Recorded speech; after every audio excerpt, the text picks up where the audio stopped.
Hello student, welcome to AFC classes. मैं पूजा शर्मा आप सभी का NTT क्लास में स्वागत करती हूँ। तो हमने लास्ट लेक्चर में कवर किया था हमारा फर्स्ट चैप्टर चाइल्ड साइकोलॉजी यानी कि बाल मनोविज्ञान। आज हम उसी से आगे कंटिन्यू कर रहे हैं। चैप्टर सेकंड ओपन कर लो सभी अपनी बुक्स में, वहीं से आज हम कंटिन्यू करने जा रहे हैं। तो अपना चैप्टर सेकंड रहेगा child care and health topics यानी कि बाल कल्याण एवं स्वास्थ्य। ठीक है, फर्स्ट क्वेश्चन देखते हैं। स्वास्थ्य के कितने प्रकार हैं? प्रत्येक का संक्षेप में वर्णन करो। क्वेश्चन आप लोगों की स्क्रीन पे है, आप यहाँ से भी रीड आउट कर सकते हो। तो देखेंगे कि होता क्या है। ये कहते हैं कि स्वास्थ्य के कई प्रकार हैं, जिसमें हम बेसिकली 3 टाइप्स पढ़ेंगे। सबसे पहले शारीरिक, उसके बाद मानसिक और तीसरा पढ़ेंगे सामाजिक। तो फर्स्ट जो हमारा टॉपिक रहेगा शारीरिक स्वास्थ्य। देखते हैं कि शारीरिक स्वास्थ्य से हम क्या समझते हैं। शारीरिक या भौतिक विकास को समझना प्राय सबसे आसान होता है। इसका अर्थ है शरीर के सभी अंग और तुरंत शरीर में स्पर्शपूर्ण सामंजस्य रखते हुए अपनी अपेक्षित क्षमता के अनुरूप कार्य करना। ठीक है, इसकी पहचान साफ सुथरी त्वचा, कांति में चमकदार आंखें, पर्याप्त भूख लगना, मलाशय और मूत्राशय का नियमित रूप से काम करना तथा ज्ञान केंद्रियों द्वारा शरीर के सही क्रियान्वयन से होती है। तो ऐसे हम समझ सकते हैं शारीरिक स्वास्थ्य। सेकंड टॉपिक है हमारा मानसिक स्वास्थ्य। समाज में स्वयं को प्रतिस्थापित करना, समाज को अपने और परिवार के विस्तृत रूप से पहचानना तथा आनंददायी जीवन यापन के लिए ऐसा माहौल तैयार करना जिसमें सभी प्रेम पूर्वक और सही तालमेल के साथ रह सकें, इसको क्या बोला जाता है? मानसिक स्वास्थ्य। इसके 2 प्रकार आपको देखने को मिलेंगे। सबसे पहला आता है भावनात्मक पहलू और दूसरा हम पढ़ेंगे इसमें आध्यात्मिक पहलू। भावनात्मक पहलू क्या होता है? इस पहलू को मानसिक स्वास्थ्य के साथ समाहित किया जाता है, लेकिन समय के साथ इसमें अंतर अनुभव किया जाता है। जहाँ मस्तिष्क का संबंध सत्यता को जानने से है, वहीं भावनाओं का संबंध दिल के भावों से है। आध्यात्मिक पहलू क्या होता है कि माना जाता है अध्यात्मक मानसिक शांति देता है और मानसिक शांति मानसिक स्वास्थ्य के अतिरिक्त अन्य कई शारीरिक कष्टों से भी मुक्ति दिलाता है। तो ये इस तरह से आप समझ सकते हो कि स्वास्थ्य क्या है, अलग अलग प्रकार से हैं, अलग अलग उसकी विधियां होती है और इसको हम विस्तार रूप से समझ सकते हैं। समझ आए आप सभी को? सेकंड क्वेश्चन देखते हैं।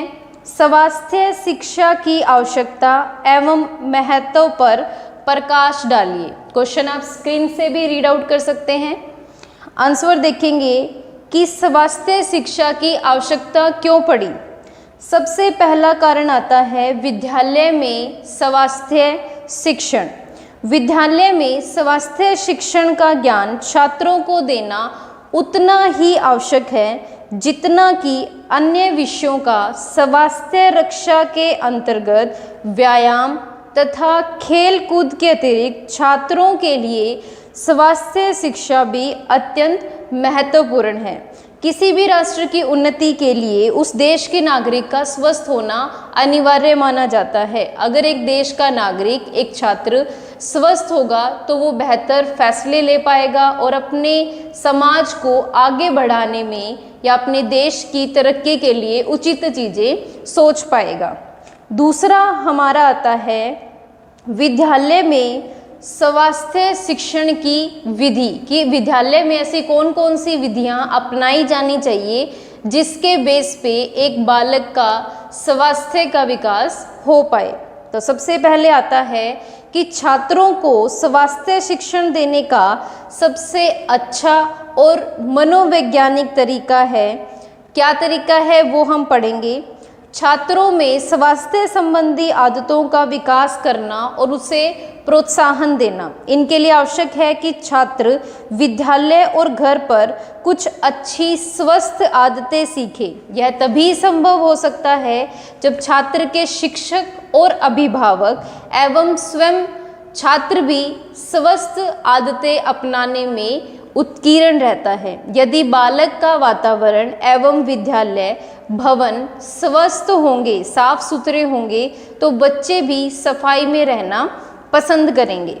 दूसरा हम इसमें पढ़ेंगे कि छात्रों को स्वास्थ्य शिक्षण देना, कि हमारे अगर स्कूलों में ही स्वास्थ्य के बारे में अच्छी शिक्षा प्रदान की जाने लगे तो बच्चे वहाँ से भी एक अच्छा स्वास्थ्य शिक्षण सीख सकते हैं। तीसरा टाइप आता है इसमें व्यायाम तथा शारीरिक शिक्षा। अगर विद्यालय में व्यायाम के अलग अलग तरीके उचित ढंग से सिखाए जाएं तो बालक अपने स्वास्थ्य पर उचित तरीके से ध्यान दे पाएगा। उसके बाद कहता है स्वास्थ्य शिक्षा पुस्तकों एवं निर्देशों द्वारा। अगर हमें जो पुस्तकें पढ़ाई जाती है उसमें स्वास्थ्य से संबंधित अच्छे निर्देश दिए जाएंगे तो हम वहाँ से भी अच्छा स्वास्थ्य सीख सकते हैं। उसके बाद हमारी फिफ्थ टाइप आती है समाज सेवा कार्यक्रम द्वारा, कि हम जिस माहौल में रहते हैं, जिस समाज में रहते हैं, वहाँ के कार्यक्रम कैसे हैं, उसका हमारे समाज पर क्या प्रभाव पड़ता है, वहाँ से भी हम इस चीज़ को काफ़ी हद तक सीख सकते हैं। लास्ट हम पढ़ेंगे इसमें दूरदर्शन तथा आकाशवाणी का योगदान। जैसा कि आपको पता है कि आजकल हमारा जो युग है डिजिटलाइजेशन पे ज़्यादा बिलीव करता है, तो जैसी चीज़ें हम देखते हैं, जो हम टेलीविज़न में अलग अलग तरह के प्रोग्राम्स के साथ जुड़ते हैं, यदि उसमें अलग तरह से एक प्रोग्राम बनाया जाए या छात्रों को अच्छी शिक्षा, अच्छा स्वास्थ्य के बारे में ज्ञान दिया जाए तो वहाँ से भी काफ़ी हद तक छात्र स्वास्थ्य को उचित ढंग से रखने के तरीके सीख सकते हैं। ठीक है, तो इन सभी के बेस पे कहा जा सकता है कि शिक्षा का हमारे स्वास्थ्य पर गहरा असर पड़ता है। समझ आया सभी को? उसके बाद देखो नेक्स्ट हम थर्ड क्वेश्चन देखते हैं। थर्ड क्वेश्चन आता है कि मातृ मृत्यु क्या है, या मातृ मृत्यु के कारणों पर प्रकाश डालिए। क्वेश्चन आप अपनी स्क्रीन पे देख सकते हो, सभी को शो हो रहा होगा।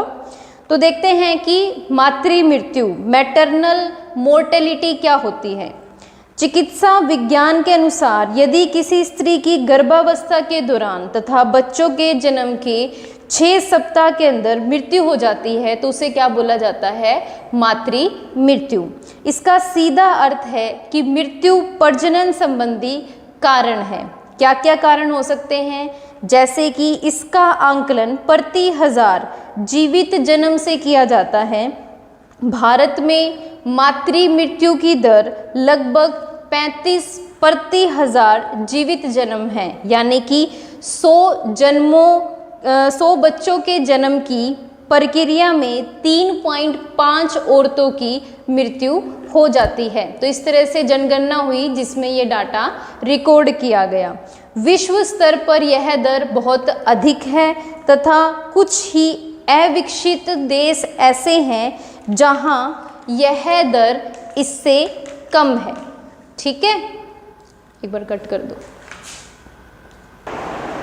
तो इस तरह से देखा गया है कि उत्तर प्रदेश में एक सर्वे करवाया गया जिसमें ये निकलकर सामने आया कि उत्तर प्रदेश में सबसे अधिक मातृ मृत्यु देखी गई है। कट करना एक बार, फैन ऑन ही रह गई। तो इस तरह से भारत के सभी राज्यों में एक सर्वे करवाया गया जिसमें यह निकलकर सामने आया कि उत्तर प्रदेश में सबसे अधिक मातृ मृत्यु देखी गई है। उसके अलग अलग कारण होते हैं, वही कारण हम आगे पढ़ेंगे। जैसे कि ज़्यादातर देखा गया कि उत्तर प्रदेश का जो इलाका है उसमें ज़्यादातर लड़कियों को 15 वर्ष होने तक ही ज़्यादातर 1/3 लड़कियों का विवाह कर दिया जाता है। प्रजनन आयु की 1/4 महिलाओं का वजन 35 किलो से भी कम पाया गया। लगभग 20% महिलाएं कम से कम एक प्रकार की स्त्री प्रसूति रोग से पीड़ित है, ऐसा एक सर्वे में पाया गया। 1/4 महिलाएं न चाहते हुए भी गर्भवती हो जाती हैं। हर 24वें मिनट में मातृ मृत्यु जो दर है वो नोट की गई। प्रजनन आयु की 75% महिलाओं को गर्भावस्था में जटिलताएं होने की संभावनाएं रहती है। तो ये कुछ रीज़न थे जो निकलकर सामने आए, जिस वजह से वहाँ पर मातृ मृत्यु की जो दर है वो अत्यधिक नोट की गई। अब आगे जो है आपको डाटा दे रखा है कि किस देश में या किस एरिया में कितनी मातृ मृत्यु दर पाई गई है, तो इसको आप पढ़ सकते हो। आगे हम पढ़ेंगे कि मेन मातृ मृत्यु के कारण क्या क्या हो सकते हैं। पहला कारण होता है चिकित्सीय और दूसरा आता है सामाजिक। चिकित्सीय कारण क्या होता है कि उचित समय पे एक जांच को पकड़ के अच्छी चिकित्सा मिल पाना क्या कहलाता है, चिकित्सीय कारण। सामाजिक कारण क्या हो सकता है कि उचित समय पर आप किसी बीमारी को नहीं पकड़ पाते, उस वजह से जो मृत्यु होती है उसको हम क्या बोलते हैं, सामाजिक कारण। सामाजिक कारण कई तरह से पढ़े जा सकते हैं, जैसे कि चिकित्सीय सुविधाओं का अभाव, गरीबी, अनुचित देखभाल या फिर निरक्षरता या अज्ञानता, इन सब की वजह से भी मातृ मृत्यु दर आपकी बढ़ जाती है। ठीक है, तो ये था हमारा क्वेश्चन कि मातृ मृत्यु क्या होती है और इसके कारण क्या क्या हो सकते हैं। इसके बाद हम अगला क्वेश्चन पढ़ने जा रहे हैं, जिसमें आपकी स्क्रीन पर है कि चेचक रोग के कारण और रोग से बचने के उपायों का वर्णन करो। तो देखते हैं कि सबसे पहले चेचक रोग होता क्या है, जिसको आपने कई बार स्मॉल पॉक्स के नाम से भी सुना होगा। तो यह एक संक्रामक रोग है और वायु के द्वारा फैलता है। हमारे देश में इस रोग को राष्ट्रीय स्तर पर समाप्त करने के लिए एक अभियान चलाया गया।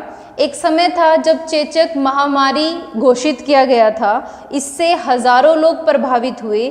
बच्चों के लिए यह रोग जानलेवा सिद्ध हुआ। अब इस रोग के कारण क्या क्या हैं?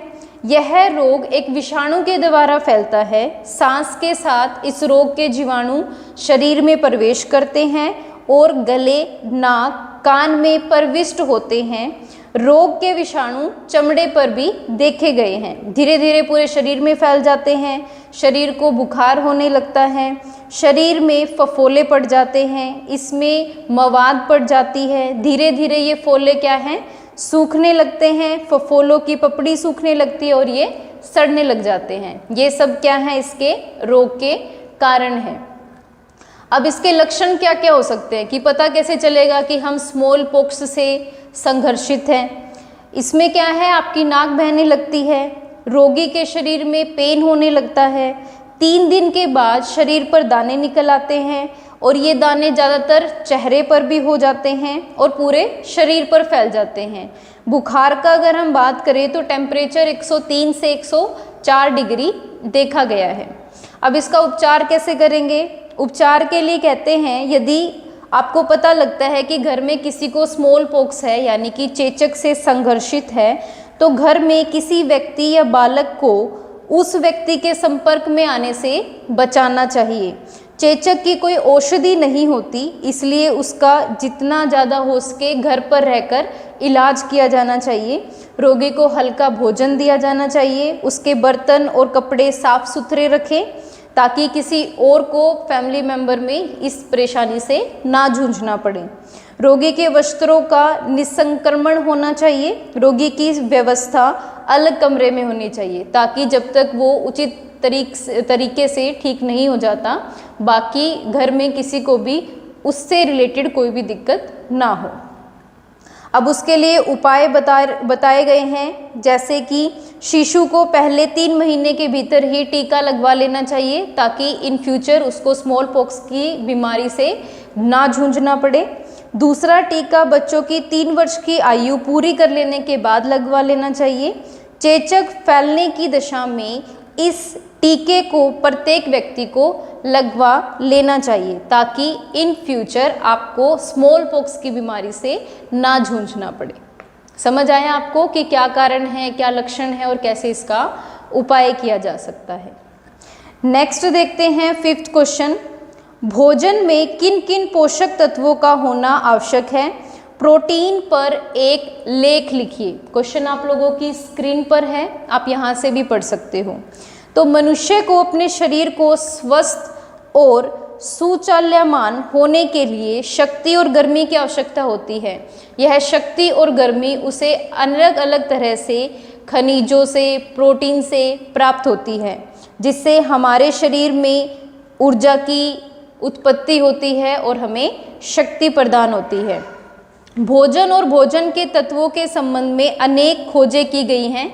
इन खोजों में यह ज्ञात हुआ कि शरीर में ताप, गति और विकास के लिए भोजन के केवल 4 तत्व हैं, जिसमें कार्बोज, प्रोटीन, वसा और खनिज लवण, ये चीज़ें हमें देखने को मिली। अब इसी के बारे में हम आगे विस्तार में पढ़ेंगे कि जो प्रोटीन है उसकी पूर्ति कैसे होती है, उसकी कमी से शरीर को क्या हानि होगी या उसकी पूर्ति कैसे की जा सकती है। तो प्रोटीन क्या होता है, सबसे आवश्यक और महत्वपूर्ण है। इसमें कार्बन, हाइड्रोजन, ऑक्सीजन, नाइट्रोजन और कुछ गंधक और कुछ अंश फास्फोरस के भी पाए जाते हैं। हमारा शरीर नाइट्रोजन का उपयोग अधिक मात्रा में करता है और यह तत्व केवल प्रोटीन में प्राप्त होता है। तो प्रोटीन हमारे शरीर के लिए सबसे आवश्यक तत्व माना गया है। अब इसकी उपयोगिता क्या क्या हो सकती है, जैसे कि शरीर के तंतुओं, रक्त वाहिनियों और आंतरिक अंगों के निर्माण और उनकी टूट फूट की क्षतिपूर्ति के लिए प्रोटीन का होना अत्यधिक अनिवार्य होता है। आवश्यकता से अधिक प्रोटीन का उपयोग करने पर यह वसा के रूप में शरीर में एकत्रित होता रहता है और शरीर में जब कभी वसा या कार्बोज का अभाव होता है तो यह संचित प्रोटीन गर्मी और शक्ति के उत्पादन में सहायता प्रदान करता है। इसके अलावा प्रोटीन पाचक रसों, आंतरिक रस, एंजाइम, इन सब का भी निर्माण करता है। यह मानसिक शक्ति को भी बढ़ाता है। ज़्यादातर प्रोटीन 2 प्रकार से पाए जाते हैं, जैसे कि पशु प्रदत्त और वनस्पति प्रदत्त, कि पशुओं के द्वारा या फिर वनस्पति के द्वारा हमें जो प्रोटीन प्राप्त होते हैं वो हमारे शरीर के लिए काफ़ी ज़्यादा लाभदायक माने जाते हैं। ठीक है, तो इस तरह से आप प्रोटीन की मात्रा क्या होनी चाहिए, उसको लेने से क्या हमें लाभ होता है या उसकी अधिक होने से क्या हमारे शरीर को हानि हो सकती है, ये चीज़ें आप सेल्फ बेस पे भी इसको एक बार रीड आउट कर सकते हो। समझ आया सभी को? तो ये था हमारा आज का लेक्चर। आशा करती हूँ कि आप सभी को अच्छे से समझ आया होगा। फिर भी अगर किसी बच्चे का किसी प्रकार का कोई भी डाउट है तो वो डाउट क्लासेस में आप अपने क्वेश्चन मेरे से पुट आउट भी कर सकते हो। AFC क्लासेस की तरफ से आप सभी के प्रॉपर डाउट लिए जाएंगे। आपको नंबर स्क्रीन पे स्क्रॉल हो रहा है तो आप यहाँ से भी नंबर को देख सकते हो। तब तक के लिए चैनल को लाइक करो, शेयर करो, सब्सक्राइब करो। धन्यवाद।